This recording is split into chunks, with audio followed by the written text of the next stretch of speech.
தேவனுக்கு அது பிரியமாக இருக்கணும், அது மக்களுக்கும் அது பிரியமாக இருக்கணும். எப்படி தெரியுமா? அதுக்காக பிரியமாக இருக்கவே பேச வேண்டும் என்று சொல்லவில்லை. இதமான வார்த்தைகள், அந்த வார்த்தைகள் அவருடைய இதயத்தை தொடும், ஆத்துமாவை தொடும், சரீரத்தை தொடும். சில பேரை நான் பார்க்குறேன் அன்பானவர்களே, பிரசங்கத்தில் அநேக நான் பார்க்கும்போது அன்பானவர்களே, அதாவது அடுத்தவர்களை தரக்குறைவாய் பேசுவது, அந்த ஊழியரை இந்த ஊடகத்தில் கூட பார்க்கிறேன், அவன் இவன் என்று சொல்லி ஏக வசனத்தில் பேசுகிற ஊழியர்கள் இருக்கிறார்கள். மன்னித்து கொள்ளுங்கள். உங்களுடைய செய்தி it should be delight to the people. அடுத்து உங்கள் செய்தியை கேட்க வேண்டும் என்கிற ஆசை அவளுக்குள்ளே வர வேண்டும்.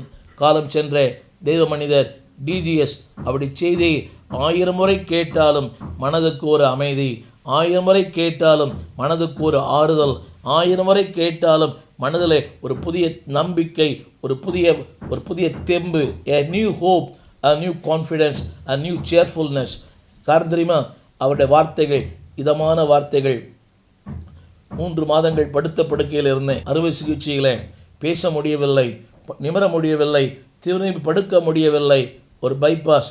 அன்பானவர்களே, 3 மாதங்கள் படுத்த படுக்கை. அவருடைய வார்த்தைகள் என்னை தேற்றிற்று, அவருடைய வார்த்தைகள் என்னை தூக்கி எடுத்தது. 3 மாதங்கள் அதாவது தூக்கமே இல்லை. ஒரு நாளைக்கு 1 மணி நேரம் தூங்கினால் மிகப்பெரிய காரியம். அதற்காக நான் ஜெபித்தது உண்டு, அழுதது உண்டு. ஆண்டவரை பார்த்து, தேவனே 1 மணி நேரம் தூங்க உதவி செய்யும். தூக்கமே வராது, வலி. தூக்க மாத்திரை போட்டும் தூக்கம் வராத நேரங்கள் உண்டு. அப்படிப்பட்ட நேரங்களிலே இந்த தேவமனிதனுடைய இதமான வார்த்தைகள், இதமான பாடல்கள் என்னை அன்பானவர்களே என்னை தூக்கி எடுத்தது. தேவ மனிதனுக்காக நன்றி சொல்லுகிறேன். இந்த நாளிலே உடைய வார்த்தைகள் எப்படிப்பட்ட வார்த்தைகள்? இதமான வார்த்தைகள். எச்சரியுங்கள், ஆலோசனை தாருங்கள். ஆனால் at the same time it should be delight to the soul, delight to the people, delight to the mind. அது ஆத்துமாவுக்கு ஒரு இதமாய், அதாவது கண்டிக்கிறேன்னு சொல்லி அதாவது சகட்டு மேனியா, அதாவது சேற்றை வாரி இறைப்பது அல்ல. இல்லை அன்பானவர்களே, உங்களுடைய வார்த்தைகள் இதமாக இருக்கட்டும்.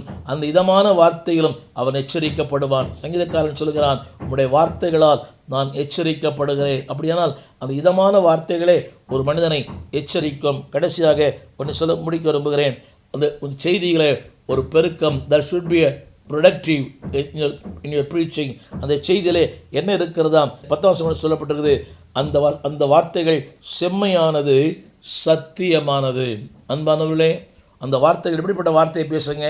செம்மையான வார்த்தைகளை பேசுங்க, சத்தியமான வார்த்தைகளை பேசுங்க. நிறைய பேரை பார்க்குறேன், மேடையில் ஒரு முழக்கம், ஆனால் கீழே இறங்கி வந்தனே கீழ்த்தரமான ஒரு வாழ்க்கை.